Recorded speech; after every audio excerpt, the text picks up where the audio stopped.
Paano po mag-set up ng live streaming sa YouTube? Ayan, punta po kayo, i-click po niyo yan, na icon na yan. And then sa baba yan na plus, i-click po ninyo. And then yan po ang lalabas. Pagkatapos po niyan, i-click po niyo yung para magkaroon kayo ng thumbnail.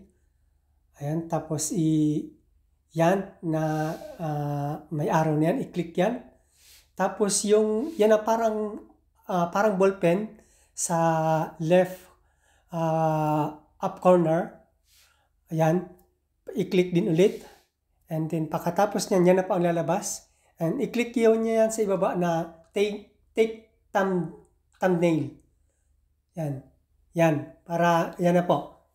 And then lalabas niyan. Ayan na. Magantay ka lang. 3, 2, 1. Ayan. Meron ka na pong thumbnail. Pagkatapos ng thumbnail niyan, ay i-click mo na po yung next. Yan, sa ibaba. Nasa ibaba niyan. And then, yan. Pero kung, hindi. Pagkatapos niya pala, mag-ano muna. Susulat ka muna ng title. Yan. Anyway, ako may title na kasi. Pagkatapos mo na yung title, isusulat mo na yung next. And then, next ulit yung na go live. I-click mo na yung na go live. Ayan na po. Na mag-start ka na po ng magla-live ka na. Ayan. Yan. Yan na po oh. 3, 2, 1. Ayan. Going live. Naka-live ka na po kapatid. Maraming salamat po sa panonood nito.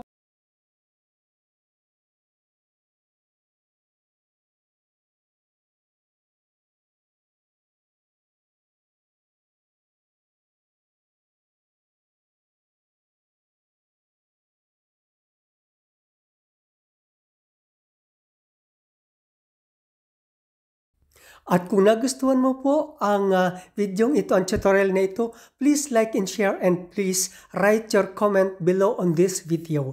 Maraming salamat po. Please subscribe my channel, Kuya Daisan, and please hit the notification bell para lagi kang updated every time na meron akong panibagong upload na video. Maraming salamat po sa inyong lahat mga kapatid.